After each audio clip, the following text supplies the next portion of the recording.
한국 기술력으로 현무5 같은 걸 만들었다고. 이게 말이 돼? 분명 한국이 숨기는 게 있을 거야. 한국의 현무5가 세계에 첫 선을 보이며 세계 각국의 반응이 다양하게 터져 나오고 있는데요. 유독 예민하게 반응하는 한국가가 있습니다. 바로 중국인데요. 끊임없이 한국을 견제하고 또 한국을 질투하는 중국 사람들을 가까이서 본 미국의 국방 전문 매체의 기자가 있습니다. 그리고 아주 놀라운 것들을 발견했다는데요. 오늘 사연은 이 기자분이 보내주셨습니다. 어떤 사연인지 만나보도록 하겠습니다. 안녕하세요. 제 이름은 사라 톰슨이에요. 미국 국방 전문 매체인 디펜스 뉴스의 국방 전문 기자로 활동하고 있습니다. 여자인 제가 이런 직업을 택한 것이 좀 놀라워 보일 수 있겠는데요. 저는 군대 그리고 한국과 아주 특별한 인연을 가지고 있습니다. 저희 할아버지는 미 육군 대장으로 은퇴하셨고 아버지는 현재 미 공군 중장으로 복무 중이세요. 두 분 모두 한국군과 긴밀히 협력한 경험이 있으셨죠. 할아버지는 한국전쟁 당시 젊은 장교로 참전하셨고 아버지는 한미연합군 사령부에서 몇 년간 근무하셨어요.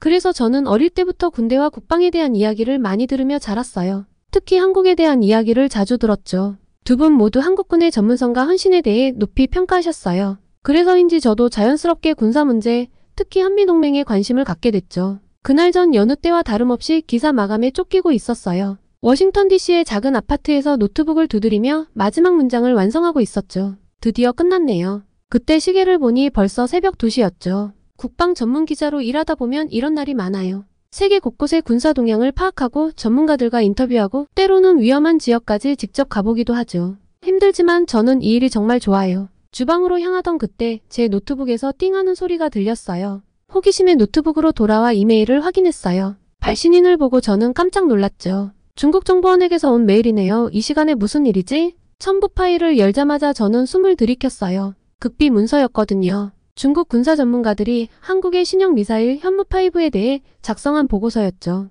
이게 무슨 핵무기보다 위험하다라고요? 믿기지 않아 여러 번 읽어봤어요. 하지만 틀림없었죠. 중국 전문가들은 정말로 현무5를 그렇게 평가하고 있었어요. 저는 한국에 우호적이지 않지만 이상했어요. 이건 너무 과장된 거 아닐까요? 확인해봐야겠어요. 저는 바로 중국의 군사 전문가 친구에게 이메일을 보냈죠. 리 박사님, 혹시 현무5에 대해 들어보셨나요? 중국에서는 어떻게 평가하고 있죠? 답장은 금방 왔어요. 하지만 내용이 좀 이상했죠. 사라, 그건 매우 민감한 주제예요. 공식적으로 말할 수 없어요. 다만 우리 모두가 주목하고 있다는 것만 알아두세요. 이 대답을 듣고 저는 더욱 호기심이 생겼어요. 직접 가봐야겠어요. 한국에 말이죠. 결심을 하고 나니 갑자기 힘이 나더라고요. 피곤함도 잊은 채 서둘러 짐을 챙기기 시작했어요. 노트북, 카메라, 녹음기 그리고 현무5에 대한 모든 공개 자료들을 프린트해서 챙겼죠. 보스한테 연락해야겠어요. 전화기를 들고 편집장에게 전화를 걸었어요. 새벽 3시가 다 되어가는 시간이었지만 우리 업계에선 이런 게 흔한 일이에요.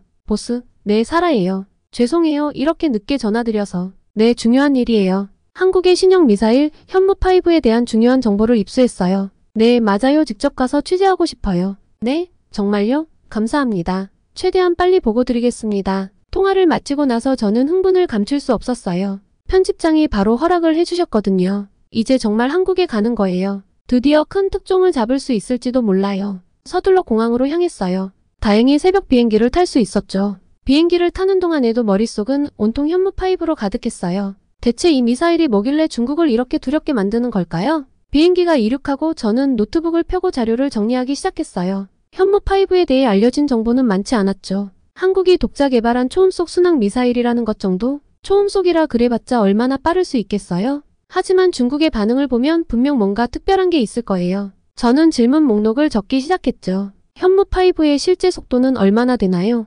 정확도는 어느 정도인가요? 어떤 기술이 적용되었을까요? 왜 중국이 이토록 민감하게 반응하는 걸까요? 질문을 적으면서 저는 점점 더 흥분되기 시작했어요. 이건 단순한 무기상의 의미가 있을 것 같아요. 동북아 전체의 힘의 균형을 바꿀 수도 있겠죠. 비행기 안에서 잠깐 눈을 붙이고 나니 어느새 인천공항에 도착했어요. 저는 생각했던 한국과 너무 달라서 깜짝 놀랐어요. 서울행 리무진 버스를 타면서 저는 창밖으로 펼쳐지는 한국의 풍경을 감상했죠. 와, 정말 발전했네요. 마지막으로 왔을 때와는 또 달라요. 서울 도심에 들어서자 고층 빌딩들이 눈에 들어왔어요. IT 강국다운 첨단 기술의 향기가 느껴지는 듯 했죠. 이런 나라에서 만든 미사일이라니 뭔가 특별할지도 몰라요. 호텔에 도착해서 짐을 풀고 나니 이제 본격적인 취재 준비를 해야 했어요. 노트북을 켜고 한국 국방부 홈페이지부터 뒤져보기 시작했죠. 공식 자료로는 부족해요. 내부 소식통이 필요하겠어요. 예전에 알고 지내던 한국 국방부 관계자에게 연락을 취했어요. 다행히 그분이 인터뷰에 응해주기로 했죠. 네, 김 과장님 정말 감사합니다. 내일 오전 10시에 뵙겠습니다. 전화를 끊고 나서 저는 깊은 숨을 내쉬었어요. 이제 첫 단추를 끼운 거죠. 내일이 기대되네요. 과연 어떤 이야기를 들을 수 있을까요? 잠자리에 들면서도 저는 설렘을 감출 수 없었어요. 현무5의 비밀 그리고 그 뒤에 숨겨진 이야기들 모든 것을 밝혀낼 자신이 있었죠. 잘 자요. 서울 내일은 정말 긴 하루가 될 것 같아요. 눈을 감으면서도 저는 미소 짓고 있었어요. 기자로서 이런 순간이 가장 행복하거든요. 세상에 알려지지 않은 진실을 찾아내는 그 짜릿함. 그걸 위해 살아온 거나 다름없죠. 아침 일찍 일어났어요. 잠은 거의 못 잤지만 흥분된 마음에 피곤함도 잊은 채 서둘러 준비를 했죠. 오늘은 꼭 뭔가를 알아내고 말 거예요. 호텔 레스토랑에서 간단히 아침을 먹고 나왔어요. 국방부로 가는 택시 안에서도 계속 자료를 훑어보고 있었죠. 현무5 대체 이게 얼마나 대단하길래? 국방부에 도착하자 김 과장님이 저를 맞아주셨어요. 안녕하세요. 사라씨 오랜만이네요. 네, 김 과장님 이렇게 만나 뵙게 되어 정말 반가워요. 우리는 회의실로 자리를 옮겼어요. 김 과장님은 조금 긴장한 듯 보였죠. 사라씨, 현무5에 대해 묻고 싶다고 하셨죠? 어떤 점이 궁금하신가요? 저는 깊은 숨을 들이쉬고 질문을 시작했어요. 네, 현무5의 실제 성능이 궁금해요. 특히 속도와 정확도에 대해 알고 싶어요. 김 과장님은 잠시 망설이더니 대답하셨어요. 현무5의 정확한 스펙은 말씀드리기 어렵습니다만 음속의 5배 이상의 속도로 비행할 수 있고 오차 범위는 3m 이내라고 할 수 있죠. 저는 놀라움을 감출 수 없었어요. 와, 정말 대단하네요. 그런데 왜 중국이 이토록 민감하게 반응하는 걸까요? 김 과장님의 표정이 살짝 굳어졌어요. 그건 현무5가 중국의 방공망을 무력화시킬 수 있는 능력이 있기 때문일 겁니다. 정말인가요? 그렇게 뛰어난 건가요? 네, 그렇다고 볼 수 있죠. 하지만 더 자세한 내용은 말씀드리기 어려워요. 인터뷰를 마치고 나오면서 저는 머릿속이 복잡해졌어요. 이건 정말 대단한 무기 시스템인 것 같았거든요. 이걸 어떻게 보도해야 할까 너무 민감한 내용인데. 고민하면서 걷다 보니 어느새 국방부 구내식당에 와 있었어요. 점심을 먹으며 생각을 정리하려는데 옆자리에서 들려오는 대화가 귀에 들어왔죠. 야, 너 들었어? 현무5 시험 발사 성공했대. 진짜? 언제? 어제 새벽이래. 근데 비밀이래. 저도 모르게 귀를 쫑긋 세우고 듣고 있었어요. 이거 큰 뉴스인데 확실한 정보를 얻어야겠어요. 식사를 마치고 나와 다시 취재를 시작했어요. 이번엔 현무5 개발에 참여했다는 엔지니어를 만나기로 했죠. 안녕하세요, 박 박사님. 귀중한 시간 내주셔서 감사해요. 아닙니다. 사라씨가 현무5에 관심 있다고 해서 궁금했어요. 박 박사님은 생각보다 젊어 보였어요. 그만큼 한국의 기술력이 뛰어나다는 증거일까요? 박 박사님, 현무5의 핵심 기술이 뭔가요? 간단히 말하면 극초음속 비행과 정밀 타격 능력의 결합이라고 할 수 있죠. 우리는 대기권 상층부를 비행하면서도 목표물에 정확히 도달할 수 있는 기술을 개발했어요. 와, 정말 대단해요. 그런데 왜 그렇게 위협적으로 보이는 걸까요? 박 박사님은 잠시 생각하더니 대답했어요. 아마도 현존하는 대부분의 방공 시스템을 무력화할 수 있기 때문일 거예요. 현무5는 너무 빠르고 예측 불가능해서 요격이 거의 불가능하거든요. 이 말을 듣고 저는 현무5의 진정한 가치를 깨달았어요. 이건 단순한 무기가 아니라 전략적 균형을 바꿀 수 있는 게임 체인저였던 거죠. 박 박사님, 혹시 어제 시험 발사가 있었다는 게 사실인가요? 박 박사님의 표정이 순간 굳어졌어요. 그건 제가 말씀드릴 수 있는 내용이 아닙니다. 이 반응으로 저는 확신했어요. 시험 발사는 분명 있었던 거예요. 인터뷰를 마치고 나오면서 저는 흥분을 감출 수 없었어요. 이건 정말 큰 뉴스예요. 세계가 알아야 할 내용이죠. 하지만 동시에 걱정도 되었어요. 이런 내용을 보도해도 될까? 국가 안보에 문제가 되지는 않을까? 고민하면서 호텔로 돌아왔어요. 노트북을 펴고 지금까지 알아낸 내용을 정리하기 시작했죠. 현무5 음속의 5배 이상 속도, 오차 범위 3m 이내. 타이핑을 하면서도 머릿속은 복잡했어요. 이 정보를 어떻게 다뤄야 할지, 어디까지 공개해야 할지 말이에요. 에잇, 일단 초고는 써놓고 고민해야겠다. 밤늦게까지 글을 쓰고 또 썼어요. 현무5의 능력, 그것이 가져올 변화, 그리고 그 이면에 숨겨진 한국의 기술력까지도요. 휴, 드디어 끝났네. 시계를 보니 새벽 3시였어요. 피곤함이 몰려왔지만 동시에 뿌듯함도 느껴졌죠. 내일은 이 내용을 다시 한번 검토하고 보도 여부를 결정해야겠어요. 침대에 누우면서 오늘 하루를 되새겨봤어요. 현무5의 비밀, 그리고 그 뒤에 숨겨진 이야기들과 아직 풀리지 않은 의문들도 많았죠. 그렇게 아침에 일어나자마자 저는 어제 쓴 기사를 다시 읽어봤어요. 잠을 자고 나니 새로운 시각으로 볼 수 있더라고요. 이 정도면 괜찮을 것 같아요. 하지만 좀 더 확실한 증거가 필요해요. 서둘러 준비를 마치고 국방부로 향했어요. 오늘은 공식 브리핑이 있는 날이었거든요. 오늘은 꼭 결정적인 정보를 얻어내고 말 거야. 국방부 브리핑실에 도착하니 이미 많은 기자들이 와 있었어요. 그중에는 중국 기자들도 눈에 띄더라고요.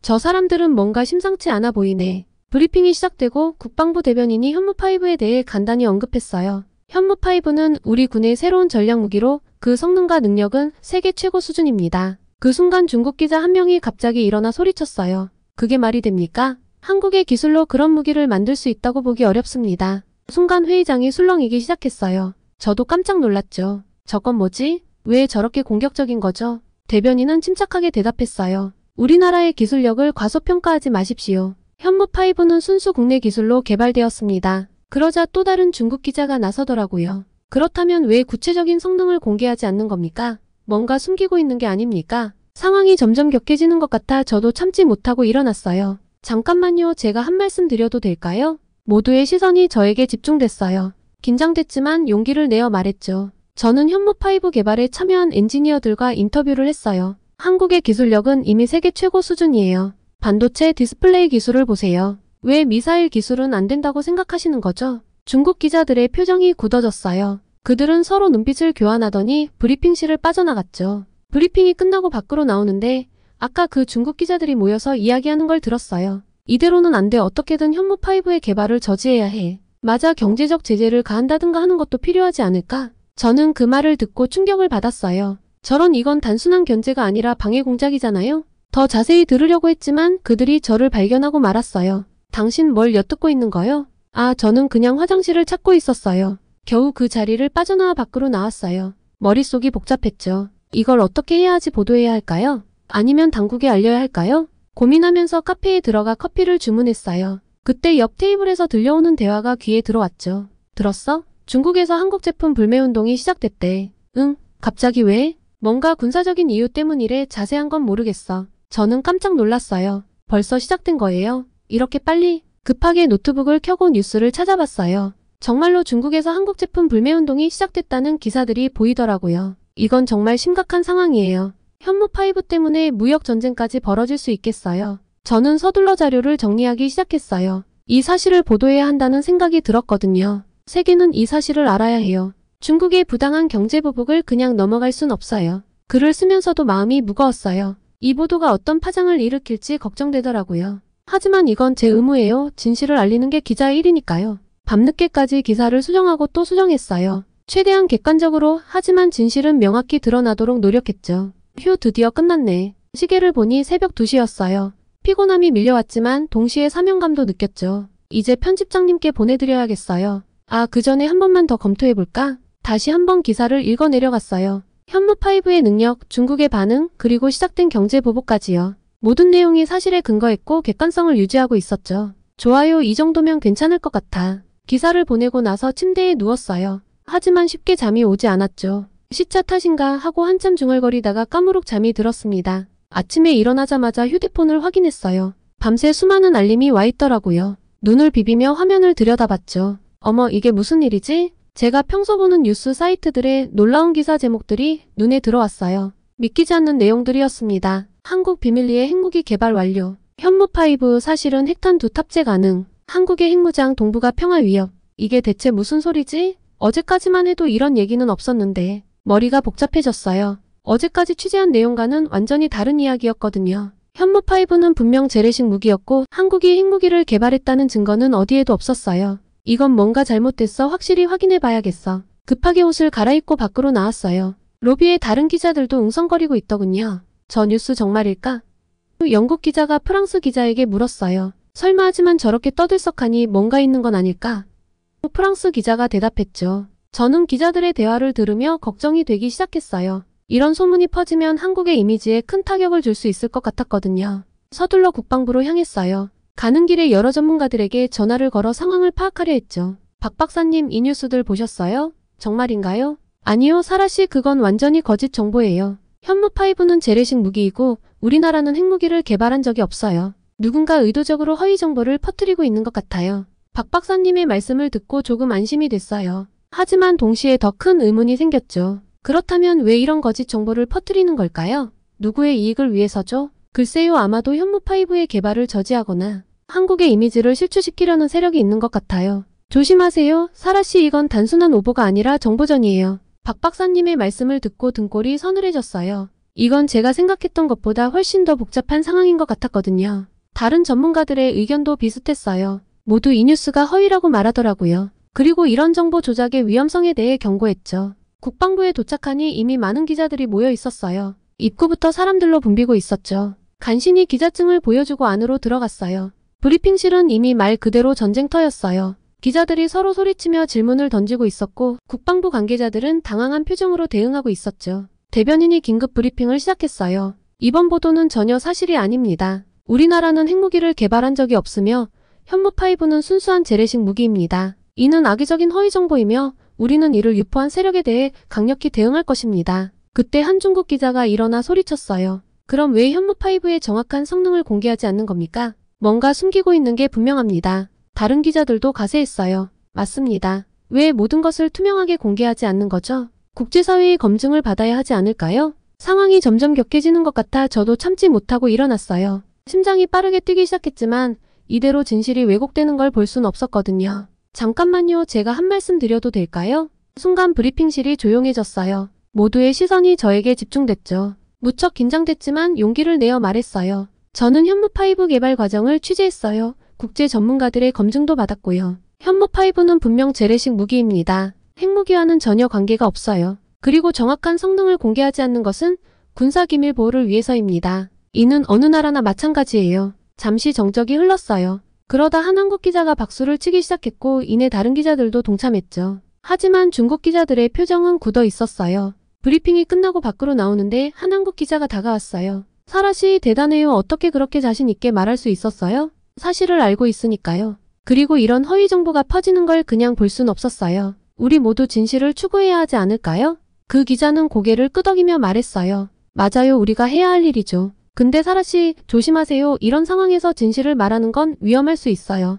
그 말을 듣고 불안해졌어요. 하지만 후회하진 않았죠. 진실을 말하는 게 제 의무니까요. 그때 제 휴대폰으로 한 통의 메시지가 왔어요. 발신인은 제가 아는 중국 기자였죠. 사라, 조심해. 너의 행동이 중국 정부의 심기를 건드렸어. 그들이 뭔가 계획하고 있어. 내가 위험해질 수 있어. 메시지를 읽고 나니 등줄기가 서늘해졌어요. 머릿속이 복잡해졌죠. 이건 위험한 상황이 되어가고 있네. 어떻게 해야 하지? 잠시 망설였어요. 이대로 계속 취재를 할지 아니면 안전을 위해 물러설지 말이에요. 하지만 곧 마음을 다잡습니다. 아니에요. 이대로 물러설 순 없어. 진실을 밝혀야 해. 호텔로 돌아와 노트북을 펴고 지금까지의 상황을 정리하기 시작했어요. 현무5에 대한 사실, 중국의 반응, 그리고 이번 허위정보 사건까지 모든 것을 꼼꼼히 기록했습니다. 이건 단순한 오보가 아니야. 의도적인 정보 조작이지. 누군가 현무5를 막으려고 하고 있어. 글을 쓰면서 점점 더 확신이 들었어요. 이건 단순한 군사기술의 문제가 아니라 국제적인 정보전이었던 거예요. 세계는 이 사실을 알아야 해. 이런 식의 정보 조작이 얼마나 위험한지 모두가 알아야 하지.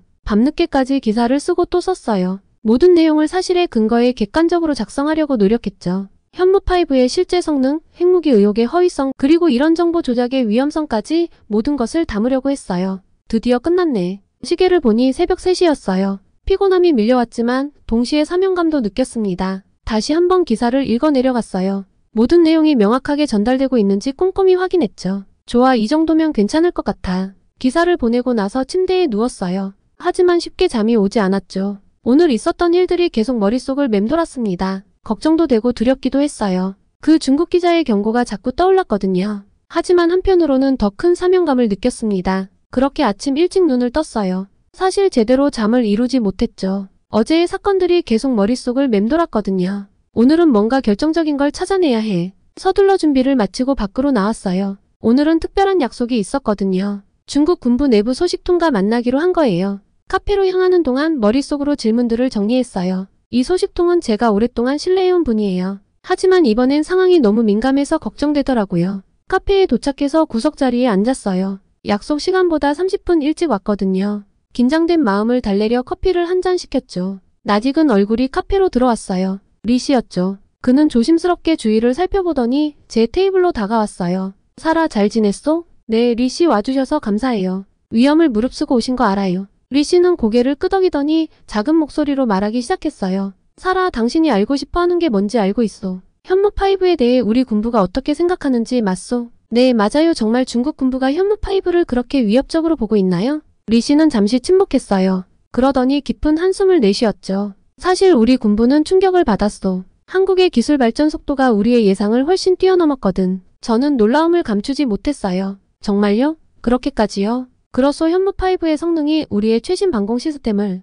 무력화시킬 수 있다는 분석 결과가 나왔거든. 이건 단순한 무기 그 이상의 의미를 가지고 있어. 리 씨의 말에 저는 깊은 생각에 빠졌어요. 이건 제가 예상했던 것보다 훨씬 더 큰 문제였던 거죠. 그럼 어제의 그 허위 뉴스들도 중국 군부의 작품인가요? 리 씨는 고개를 저었어요. 아니요, 그건 우리도 반대하는 일이요. 하지만 일부 강경파들이 독단적으로 행동한 것 같소. 현무5를 어떻게든 막아야 한다고 생각하는 이들이 있거든. 그렇군요. 근데 왜 이렇게까지 현무5를 두려워하는 거죠? 리 씨는 잠시 주위를 둘러본 후 낮은 목소리로 말했어요. 사라, 이건 꼭 비밀로 해주시오. 우리 군부 내에서 현무5가 가져올 변화에 대한 시뮬레이션을 돌렸소. 결과는 충격적이었소. 현무5가 실전 배치되면 동북아 전체의 군사 균형이 완전히 바뀔 수 있다는 거요. 저는 숨을 깊게 들이쉬었어요. 이건 정말 큰 뉴스였습니다. 그렇군요. 하지만 그렇다고 해서 허위 정보를 퍼뜨리는 건 옳지 않아요. 동의하오. 하지만 일부 사람들은 극단적인 방법을 택한 거요. 현무5를 막기 위해서라면 뭐든 하겠다는 거지.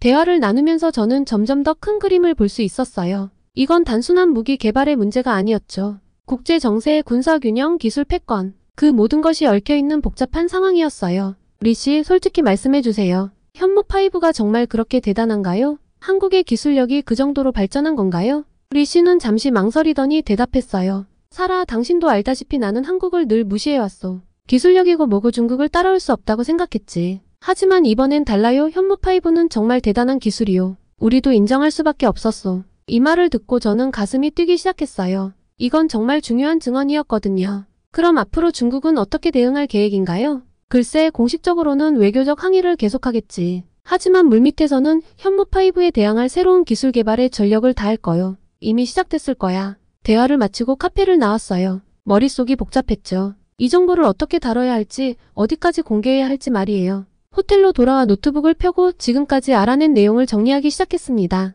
현무5 중국 군부도 인정한 게임 체인저. 타이핑을 하면서도 계속 고민했어요. 이 기사가 가져올 파장을 생각하니 부담이 되더라고요. 하지만 이건 세계가 알아야 할 진실이야. 숨기면 안 돼. 밤늦게까지 기사를 쓰고 또 썼어요. 현무5의 실제 능력, 중국 군부의 반응, 그리고 이것이 가져올 국제 정세의 변화까지 모든 것을 담으려고 노력했죠. 그리고 이 긴급한 취재 일정을 마치고 다시 미국으로 돌아왔습니다. 미국에 돌아온 지금 저는 한국 뉴스를 매번 체크하며 한국의 또 다른 시작을 기대하고 응원하고 있습니다. 저는 제 뿌리에 대한 자부심과 함께 세계를 향해 더 넓은 시각으로 나아갈 준비를 하고 있고요. 이번 취재를 너무 급히 갔다 와서 한국을 제대로 즐기지 못했는데 선선한 가을 날씨가 벌써부터 그립네요. 한국의 가을이 다가기 전에 빠른 시일 내에 한국을 다시 찾고 휴가를 즐겨볼까 생각 중입니다. 벌써부터 그리운 한국인데요. 여행으로 방문하고 나서도 또 소식 전하겠습니다. 중국 문화가 한국처럼 세계를 휘어잡으려면 한국이 잘하는 걸 배워오면 되잖아. 여기 미국에서 활동하고 있는 중국인 기자가 있습니다. 한국에 관한 기사를 작성한 뒤 중국으로 다시 돌아가지 못하게 되었다고 하는데요. 중국을 사랑하는 마음으로 쓴 기사일 뿐이라는 그녀는 몹시 억울해 보입니다. 대체 무슨 일일까요? 오늘의 사연 시작합니다. 안녕하세요. 저는 미국에서 활동하고 있는 프리랜서 기자 왕리링입니다. 30대 중반의 나이로 베이징 출신이지만 현재는 워싱턴 DC에 거주하고 있어요. 제가 오늘 여러분께 들려드릴 이야기는 제 인생을 완전히 뒤바꿔 놓은 사건에 관한 것입니다. 어디서부터 이야기를 해야 할지 조금 막막한데요. 하나씩 풀어볼게요. 그날도 평소와 다름없이 아침 일찍 일어나 노트북을 켰어요. 커피 한 잔을 마시며 이메일을 확인하는데 갑자기 눈에 띄는 기사 하나를 발견했죠. 워싱턴 포스트에 실린 기사였는데 제목이 너무나 흥미로웠어요. 덴마크의 금지 조치로 인해 한국의 불닭볶음면 오히려 더 큰 주목받아. 처음에는 그저 평범한 식품 관련 뉴스라고만 생각했어요. 하지만 기사를 읽어볼수록 이상한 점을 발견하게 되었죠. 어떻게 한 나라의 금지 조치가 오히려 그 제품의 인기를 높일 수 있을까요? 더구나 그 제품이 한국산이라니 더욱 의아했어요. 저는 즉시 더 자세한 내용을 찾아보기 시작했어요. 구글 트렌드를 확인해보니 불닭볶음면의 검색량이 역대 최고치를 기록하고 있었어요. 영국 언론도 이 사태에 대해 보도하고 있었고 심지어 영국 식품표준청에서는 이 제품의 위험성을 발견하지 못했다고 밝혔더라고요. 이건 분명 뭔가 있어. 저는 중얼거렸어요. 제 기자 본능이 꿈틀거리기 시작했죠. 어떻게 이런 일이 가능할까요? 한국이 뒷돈을 먹였을까? 아니면 다른 비밀이 있는 걸까? 저는 즉시 제 편집장에게 연락했어요. 이 불닭볶음면 사태에 대해 취재하고 싶습니다. 뭔가 큰 이야기가 숨어 있을 것 같아요. 다행히 편집장도 이 주제에 관심을 보였고 저는 바로 취재를 시작했어요. 먼저 한국식품회사에 연락을 취했지만 돌아오는 답변은 평범했어요. 우리는 단순히 좋은 제품을 만들었을 뿐입니다. 이런 답변으로는 도저히 납득이 되지 않았어요. 내가 중국인이라 비밀을 알려주기 싫어하는 눈치였죠. 하지만 이렇게 포기할 수는 없었습니다. 다음으로 덴마크 식품청에 문의했죠. 그들의 답변 또한 의아했어요. 우리는 단순히 규정에 따라 조치를 취했을 뿐입니다. 하지만 이 조치가 오히려 역효과를 낳고 있다는 사실을 그들도 인정했어요. 취재를 거듭할수록 이 사태가 단순한 우연이 아니라는 확신이 들었습니다. 한국의 마케팅 전략이 뭔가 특별한 게 분명했죠. 하지만 그게 정확히 무엇인지는 아직 파악하지 못했어요. 며칠 동안 잠도 제대로 못 자가며 취재에 몰두했습니다. 한국의 문화산업, 식품산업, 그리고 글로벌 마케팅 전략에 대해 공부했는데요. 그러던 중 우연히 하버드 비즈니스 스쿨의 웹사이트에서 한 칼럼을 발견했어요. 그 칼럼의 저자는 세계적으로 유명한 마케팅 전문가인 데이비드 드부아 박사였는데요. 그의 분석을 읽어내려가면서 저는 점점 더 놀라움으로 휩싸였습니다. 한국의 K브랜드 전략이 단순한 우연이 아니라 치밀한 계획과 독특한 문화적 특성의 결과라는 것을 알게 되었거든요. 이거야, 바로 이거야. 저는 흥분해서 소리쳤어요. 드디어 제가 찾던 퍼즐의 마지막 조각을 발견한 것 같았거든요. 하지만 동시에 가슴 한편으로는 묘한 감정이 일었어요. 왜 중국은 이런 전략을 세우지 못했을까? 우리도 충분히 할 수 있었을 텐데. 그런 생각이 들자 갑자기 우울해졌어요. 미국에 와서 요새 매일 느끼거든요. 중국의 이미지가 그다지 좋지 않다는 걸요. 같은 동양인인데 한국인들은 환대받고 중국인이라고 하면 색안경을 끼고 보는. 요새 미국 사회의 분위기가 영 마음에 들지 않는 요즘입니다. 그래도 저는 프로페셔널한 기자로서 이 사실을 객관적으로 보도해야 한다고 생각했어요. 한국의 전략이 놀랍고 대단하다는 것을 인정하면서도 동시에 중국도 이를 배워 더 발전할 수 있다는 메시지를 전하고 싶었죠. 무엇보다 제가 사랑하는 중국이 한국을 배워서 중국 문화의 우수함도 더 널리 세계로 뻗어나갔으면 하는 순수한 마음이었습니다. 기사를 쓰기 시작했어요. 한국의 K브랜드 성공 비결, 우연이 아닌 치밀한 전략이라는 제목으로요. 이 기사가 제 인생을 얼마나 크게 뒤흔들어 놓을지 그때는 전혀 몰랐지만요. 물론 기사를 쓰는 건 그리 쉽지 않았어요. 우선 저는 데이비드 드부아 박사의 분석을 접한 후 저는 그의 주장을 하나하나 검증해 보기로 했어요. 처음엔 반신반의했지만 조사를 거듭할수록 그의 말이 사실임을 깨달았죠. 드부아 박사는 한국이 지난 20년간 문화 강국으로 부상했다고 말했어요. 한국의 음악, 영화, 드라마뿐만 아니라 현대 미술, 게임 산업, 심지어 뷰티 시장까지 모든 분야에서 한국이 눈부신 성과를 거두고 있다는 거예요. 처음엔 설마 라고 생각했어요. 하지만 실제 데이터를 찾아보니 정말 그랬어요. 특히 2030년까지 183억 2천만 달러 규모로 성장할 것으로 예상되는 뷰티 시장의 전망에 놀랐죠. 중국의 화장품 시장도 크지만 한국의 성장세는 정말 대단했어요. 특히 한국산 제품은 프리미엄 라인으로 팔리고 있다는 것이 대단했죠. 그런데 더 놀라운 건 그 다음이었어요. 드부아 박사는 이 모든 게 우연이 아니라고 말하는 거예요. 1994년 영화 쥬라기 공원의 흥행 수익이 현대차 150만 대 판매와 맞먹는다는 보고서를 본 한국 정부가 문화산업에 대대적인 투자를 시작했다는 거예요. 이런 걸 중국 사람들은 까맣게 모르고 있었구나. 저도 모르게 중얼거렸어요. 한 영화의 흥행 실적을 보고 국가 전략을 바꾸다니 정말 대단하더라고요.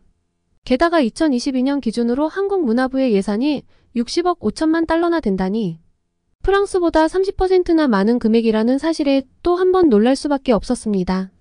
이렇게 강력한 정부 차원의 투자가 있어서 세계를 한국 문화로 정복을 할 수 있었던 것이겠죠. 드부아 박사의 분석은 계속됐어요. 한국은 재미있고 빠른 소비자 발견 국가라고 하던데요. 카카오톡의 선물 기능을 예로 들며 새로운 브랜드를 발견하는 것을 신나는 경험으로 만든다고 설명하더라고요. 스타벅스부터 아모레퍼시픽까지 20억 달러가 넘는 선물 시장을 활용한다니 이건 정말 새롭고 놀라웠어요. 그리고 몰입형 경험 제공이라는 개념도 인상적이었네요. 패션 브랜드가 베이커리 카페를 열고 화장품 회사가 미술관을 여는 이유가 바로 이 때문이라고 해요. 심지어 웹툰에 음향 효과를 넣어 만화 읽는 경험 자체를 바꿔버렸다니 참신한 아이디어가 돋보였습니다. 이런 전략으로 2022년 기준 전 세계 만화 시장에 25%를 차지했다는 사실에 또 한 번 충격을 받았어요. 그리고 한국의 K-팝에 대한 분석도 흥미로웠는데요. 청각적 요소인 음악에 촉각과 시각을 어필하는 퍼포먼스를 더해 브랜드 매력을 높인다는 거예요. 실제로 K-팝 검색의 이미지 비율이 일반 웹 검색보다 2배나 높다고 하더라고요.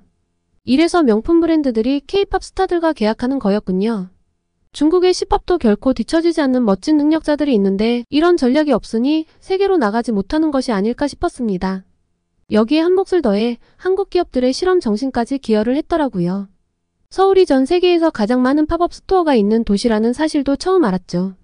2022년에만 250개 이상의 팝업 스토어가 열렸다니 이를 통해 이렇게 빠르게 새로운 걸 시도하고 테스트하는 문화가 부럽기도 했어요. 중국은 이 정도는 아니거든요. 아무래도 대륙이 넓다 보니 뭔가 유행이 번지려면 시간이 오래 필요하기도 하고요. 마지막으로 콘텐츠 제작 능력. 맞아요. 이걸 한국이 잘하죠. 중국은 힘들어하고요. 삼성이 단편 영화를 만들고 편의점 브랜드가 드라마를 만든다니 이건 정말 충격이었어요. 시장은 반드시 스크린을 통해 보여줘야 한다는 전략은 너무나 혁신적이어서 반드시 중국이 한국에서 배워야 하지 않을까 싶었어요. 이 모든 걸 알게 되면서 저는 점점 더 한국의 전략에 감탄하게 됐어요. 동시에 질투심도 생겼죠. 왜 우리 중국은 이런 전략을 쓰지 못했을까? 하는 생각이 자꾸 들었어요. 하지만 한편으로는 이런 한국의 전략을 배우면 중국도 더 발전할 수 있지 않을까 하는 희망도 생겼죠. 제가 좀 긍정적이죠? 다 생각하기 나름이니까요. 드부아 박사가 제시한 4가지 질문인 브랜드를 눈에 띄게 만드는 방법, 몰입감 제공, 새로운 실험, 미디어 자산 활용까지 모든 게 중국 기업들에게도 적용될 수 있을 것 같았거든요. 한국이 있는데 중국이 못할 리 없잖아요. 이 모든 내용을 정리하면서 저는 한국의 성공이 결코 우연이 아니었다는 걸 깨달았어요. 한국인들의 빠른 도전 정신, 새로운 것을 받아들이는 속도, 독창성까지 모든 것이 어우러져 한국을 글로벌 무대의 강자로 만든 거죠. 이제 이 내용을 어떻게 기사화할지 고민이었습니다. 한국의 전략을 객관적으로 소개하면서도 중국 독자들에게 자극이 되는 글을 쓰고 싶었거든요. 이건 단순한 기사가 아니라 우리 중국의 미래를 위한 제안이 될 수 있을 것 같다는 생각으로 얼마나 두근거렸는지 몰라요. 기사를 발행하고 나서 저는 긴장된 마음으로 반응을 기다렸죠. 심장이 터질 것 같았어요. 중국의 문화도 한국처럼 세계적으로 인정받았으면 하는 바람으로 썼지만 독자들이 내 생각을 잘 이해해줄지 기대가 되는 한편 걱정도 되었거든요. 처음 몇 시간은 조용했어요. 그런데 갑자기 제 SNS 계정으로 알림이 쏟아지기 시작했죠. 처음엔 단순한 관심인 줄 알았는데 댓글을 보고 깜짝 놀랐어요. 왕리링 너 매국노야? 한국 돈에 넘어간 거냐? 우리나라를 모욕하는 기사를 어떻게 쓸 수 있어? 온통 비난 일색이었어요. 제가 의도했던 바와는 전혀 다르게 받아들여진 것 같았죠. 일부 독자들은 제 기사를 자세히 읽지도 않은 채 무조건적으로 비난하고 있었어요. 잠깐만요, 여러분. 제 의도는 그게 아니에요.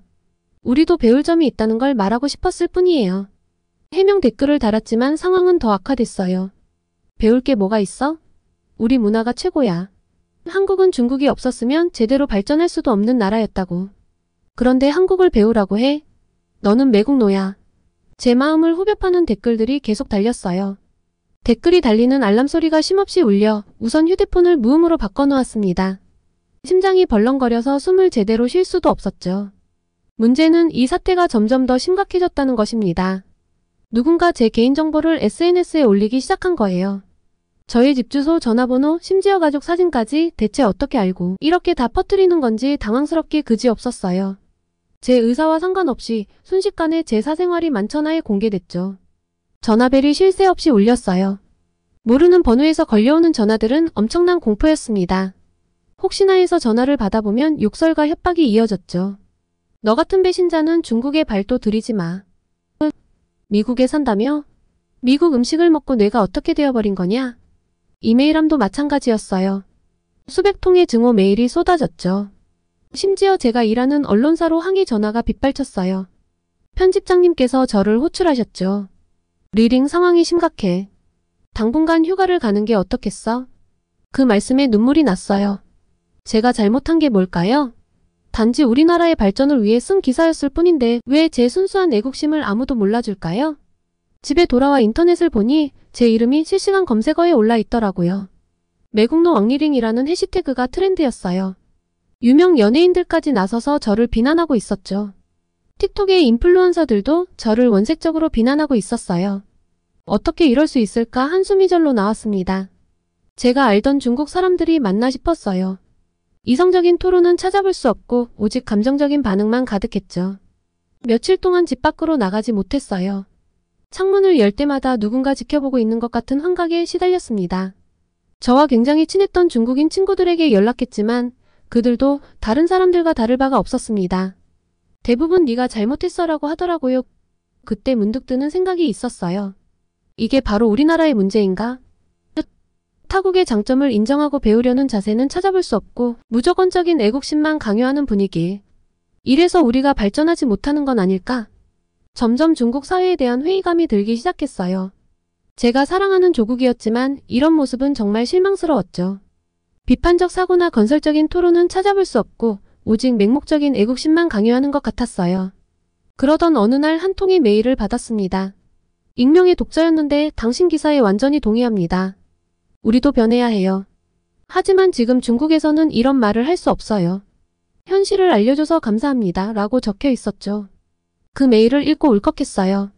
제 의도를 정확히 이해해준 사람이 있다는 사실에 위로를 받았죠. 동시에 더 큰 책임감도 느꼈어요. 나 같은 사람이 목소리를 내야 해. 그래야 우리나라가 더 나아질 수 있어. 하지만 현실은 녹록지 않았어요. 이미 찍힌 매국노라는 낙인을 어떻게 지워야 할지, 앞으로 어떻게 살아가야 할지 모든 게 막막하기만 했습니다. 우선 저는 편집장님의 말대로 이메일도 SNS 계정도 보지 말고 우선 휴가를 떠나기로 했어요. 휴가지는 바로 한국이었습니다. 직접 가서 확인해보고 싶은 것들이 많았거든요. 한국에 도착한 순간 저는 마치 다른 세상에 온 것 같았어요. 인천공항의 첨단 시설에 먼저 놀랐고 서울로 향하는 길에 보이는 깔끔한 도시 풍경에 또 한 번 놀랐죠. 호텔에 짐을 풀자마자 강남으로 향했어요. 그곳에서 본 광경은 정말 충격적이었는데요. 화려한 간판들, 세련된 사람들, 그리고 곳곳에 보이는 최신 기술들까지 중국과는 비교할 수가 없었죠. 마치 미래 도시에 온 것 같은 착각이 들었습니다. 그리고 K-팝 아이돌 굿즈 샵에 들렀는데 그 규모에 또 한 번 놀랐어요.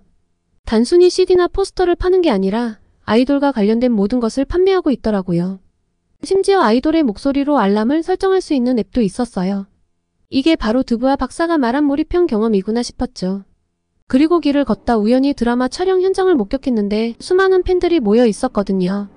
그런데 놀랍게도 외국인들이 더 많았어요.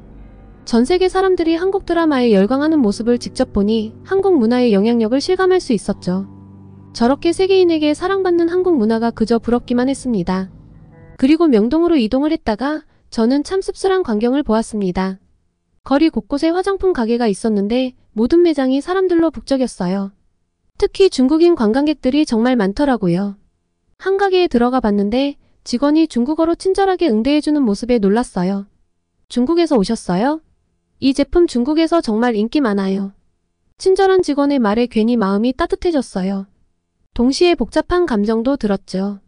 우리나라에서는 한국을 비난하면서 정작 이렇게 한국 제품을 사러 오는 중국인들이 많은 거잖아. 그런데 나를 왜 그렇게 욕을 한 거지? 복잡한 심경으로 저녁에 한국인 기자 친구를 만났습니다. 친구가 데려가준 식당은 정말 특별했어요. 음식을 주문하자 테이블에 설치된 스크린에 요리 과정이 나오더니 잠시 후 로봇이 음식을 서빙하는 거예요. 이게 바로 한국의 빠른 소비자 발견 능력이구나. 저도 모르게 중얼거렸어요. 뭐라고? 무슨 소리야? 친구가 묻더군요. 아니, 그냥 한국은 정말 빠르게 변화하는 것 같아서. 친구는 웃으며 대답했어요. 맞아. 나도 한국인이지만 한국이 좀 빠르기는 해. 나도 가끔은 그 속도를 따라가기 힘들 때가 있어. 바로 그 빠른 속도가 급변하는 세계 문화를 주도하는 힘 아닐까? 라는 말이 혀끝까지 나왔는데 다시 삼켰습니다. 이게 중국인으로서 제 마지막 자존심이랄까요? 그리고 저는 이 한국 기자 친구 덕분에 조금 더 한국 문화를 구체적으로 살펴볼 수 있었습니다. 방문해보면 좋을 곳들도 추천해줬죠. 친구의 추천대로 다음날 유명 엔터테인먼트 회사의 전시관에 갔어요. 그곳에서 K-팝 아이돌의 트레이닝 과정을 볼 수 있었는데 정말 놀라웠어요. 춤 노래는 물론이고 외국어, 매너 교육까지 웬만한 학교보다 더 대단했습니다. 이렇게 체계적으로 스타를 만들어내는구나 싶었죠. 그런데 웃긴 게 뭔 줄 아세요?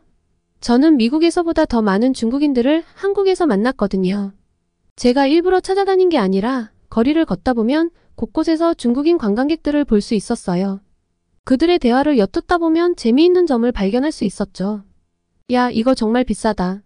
한국 물건이 다 그렇지 뭐. 그래도 사야지. 중국 가면 이 정도의 품질은 못 구해. 한국 거는 비싼 값을 하잖아. 겉으로는 불평하면서도 결국 지갑을 여는 모습에 절로 실소가 나왔습니다. 그들의 모습에서 억눌린 욕망을 볼 수 있었죠. 한국 문화를 좋아하면서도 그걸 솔직히 표현하지 못하는 뒤틀린 마음이요. 제게 쏟아진 엄청난 댓글 세례가 이런 마음을 기반으로 했겠죠? 한국에서의 휴가를 마치며 저는 깊은 고민에 빠졌어요.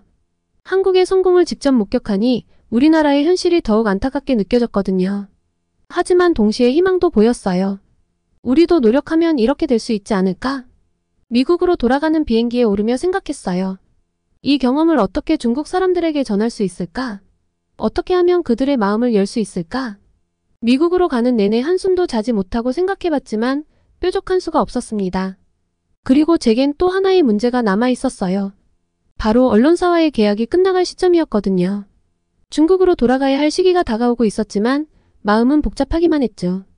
아버지와의 영상통화에서 이 고민을 털어놓았어요. 아버지, 제가 중국으로 돌아가도 괜찮을지 모르겠어요. 아버지의 표정이 굳어졌어요. 오랜 공산당원인 아버지의 애국심은 누구보다 강했죠. 리링, 무슨 소리니? 내 나라야. 당연히 돌아와야지. 잘못된 건 해명하고 용서를 구하면 된다. 하지만 아버지, 제가 본 것들을 어떻게 말해야 할지 모르겠어요. 잘못된 건 없었어요. 한국의 성공 전략을 배워야 한다고 생각했을 뿐이에요. 중국을 위해서요. 그런데 그걸 말하면 또 매국노 취급을 받을 것 같아요. 아버지는 한숨을 쉬셨어요. 내 마음은 이해한다. 하지만 조국을 위해 일하는 것이 내 의무야. 그리고 그 방법이 좀 어렵더라도 진심은 통하는 법이다. 그 말씀에 가슴이 아팠어요. 아버지의 세대는 무조건적인 애국심이 당연했겠지만 저에겐 그게 너무 어려웠어요. 아버지, 그 기사 때문에 제가 받은 비난들을 아세요? 사람들은 진실을 듣고 싶어 하지 않아요. 그저 자신들이 듣고 싶은 말만 원해요. 그래도 포기하면 안 돼. 내가 본 것을 전달하는 것이 언론인의 역할이야. 그것이 중국을 위한 길이라면 내 역할에 충실해야 하지 않겠니? 통화를 마치고 나서 저는 더욱 혼란스러워졌어요. 아버지 말씀대로 조국을 위해 일해야 한다는 건 알지만 그게 과연 가능할까요? 며칠 동안 고민했어요. 한국에서 본 것들, 느낀 것들을 어떻게 전달할 수 있을까? 중국인들에게 한국에서 배울 점들을 객관적으로 보도하면서도 애국심을 지키는 방법은 없을까? 결국 한 편의 기사를 썼어요. 한국의 성공에서 배우는 교훈이라는 제목으로요. 최대한 중립적인 톤을 유지하면서 한국의 전략 중 우리가 배울 만한 점들을 조심스럽게 제시했죠. 하지만 기사를 보내기 직전 손가락이 멈췄어요. 이걸 보내면 또 어떤 비난을 받게 될까라는 두려움이 밀려왔죠. 눈앞에는 제가 받았던 원색적인 악플들이 펼쳐졌고 귓가에는 SNS 댓글 알림 소리가 울렸습니다. 그 순간 제 휴대폰으로 메시지가 왔어요. 중국에 있는 대학 후배였어요. 선배, 저 선배 기사를 보고 이번에 한국 다녀왔어요. 정말 대단하더라고요. 우리나라도 저렇게 됐으면 좋겠어요. 중국 사람들도 어차피 한국이 좋은 건 다 알아요. 그러니까 배울 건 좀 배워오면 얼마나 좋아. 근데 이런 말 큰 소리로 못하겠어요. 사람들이 듣기 싫어해서요. 그 메시지를 읽는 순간 눈물이 났어요. 저만 이런 생각을 하는 게 아니었던 거예요. 많은 젊은이들이 변화를 원하지만 그저 말하지 못하고 있을 뿐이었죠. 괴로웠어요. 제가 본 진실을 말하고 싶은데 그럴수록 조국에서 멀어지는 것 같았어요. 애국심과 진실 사이에서 갈등하는 제 모습이 너무나 초라해 보였죠. 왜 이렇게 어려워야 하는 걸까? 중얼거리며 창밖을 바라봤어요. 미국의 자유로운 언론 환경이 부럽기도 했죠. 하지만 동시에 제 뿌리인 중국을 포기할 수는 없었어요. 결국 그 기사는 보내지 않기로 했어요. 대신 개인 블로그에 한국 여행 경험을 에세이 형식으로 올렸죠. 직접적인 비교는 피하고 그저 제가 느낀 점들을 솔직하게 썼어요. 그런데 예상치 못한 일이 벌어졌어요. 저의 블로그 글이 중국 SNS에서 조용히 퍼지기 시작한 거예요. 특히 젊은 층 사이에서요. 익명으로 달린 댓글들을 보니 많은 사람들이 공감하고 있었어요. 나도 비슷한 경험을 했어요. 우리나라도 변해야 해요. 이런 솔직한 이야기를 들을 수 있어 좋아요. 이런 반응들을 보며 작은 희망을 느꼈어요. 어쩌면 이렇게 조금씩 변화를 만들어갈 수 있지 않을까? 하지만 동시에 두려움도 컸어요. 이 글이 더 퍼지면 또다시 비난의 대상이 될 수도 있겠죠. 중국으로 돌아간다면 어떤 일이 벌어질지 상상도 할 수 없었어요. 조국을 사랑하지만 그 사랑을 표현하는 방식이 이렇게 어려울 줄은 몰랐습니다. 진실을 말하는 것이 애국이라고 생각했는데 현실은 그렇지 않았어요. 아버지 죄송해요. 제가 생각한 애국이 아버지의 애국과는 다른가 봐요. 혼잣말로 중얼거리며 저는 앞으로의 길을 고민했습니다. 중국으로 돌아가 싸울 것인가 아니면 이곳에 남아 밖에서 영향을 미칠 것인가? 쉽게 답을 내릴 수 없는 무거운 질문이었습니다. 결국 저는 중국으로 돌아가지 않기로 결심했어요. 가슴 아픈 선택이었지만 제가 할 수 있는 최선의 결정이라고 믿었죠. 미국에 남아 객관적인 시각으로 세계를 바라보고 그 안에서 한국과 중국 그리고 세계 각국의 장단점을 분석하고 전달하는 것. 그것이 제가 찾은 새로운 사명이었습니다. 워싱턴 DC의 작은 아파트에서 새 삶을 시작했어요. 프리랜서 칼럼니스트로 활동하며 주로 동아시아 문화와 경제에 대해 글을 썼죠. 특히 한국의 마케팅 전략과 문화산업의 성공 사례를 자주 다뤘어요. 물론 중국에 대한 글도 잊지 않았습니다. 처음엔 힘들었어요. 무엇보다 조국이 날 버렸다는 생각에 뿌리를 잃은 것 같아 사무치게 외로울 때가 많았습니다. 하지만 포기하지 않았죠. 밤낮으로 공부하고 취재하며 글을 썼어요. 그리고 서서히 변화가 찾아왔습니다. 제 글이 미국의 유명 매체들에 실리기 시작했어요. 동아시아 전문가 왕리링의 날카로운 통찰이란 평가와 함께요. 특히 한국의 성공 전략을 분석한 칼럼 시리즈가 큰 호응을 얻었죠. 한국의 성공은 우연이 아닙니다. 그들의 치밀한 전략과 빠른 실행력, 그리고 글로벌 트렌드를 읽는 능력이 만들어낸 결과죠. 이는 비단 한국만의 이야기가 아닙니다. 다른 나라들도 이를 배울 수 있고 또 배워야 합니다. 이런 내용의 글들이 세계 각국의 독자들에게 읽히며 저는 점점 더 유명해졌어요. 칼럼니스트로서의 제 꿈이 현실이 되어가는 순간이었죠. 하지만 기쁨 한편에 서글픔도 컸어요. 제 글이 전 세계에서 읽히고 있는데 정작 제가 가장 사랑하는 조국, 중국에서는 볼 수 없다는 사실이 너무 아팠거든요. 가끔 중국 친구들과 통화를 하면 더 마음이 아팠어요. 리링, 내가 요즘 뭐 하는지 궁금해. 어떻게 지내?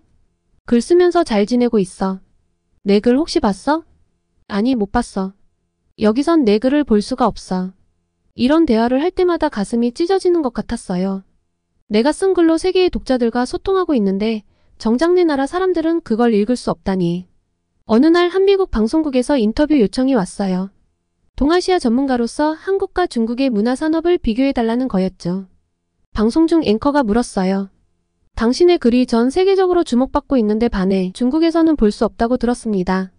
어떤 기분인가요? 순간 말문이 막혔어요. 눈시울이 붉어졌지만 꼭 참고 대답했죠. 안타깝습니다. 하지만 저는 언젠가 제 글이 중국 독자들에게도 읽힐 수 있을 거라 믿습니다.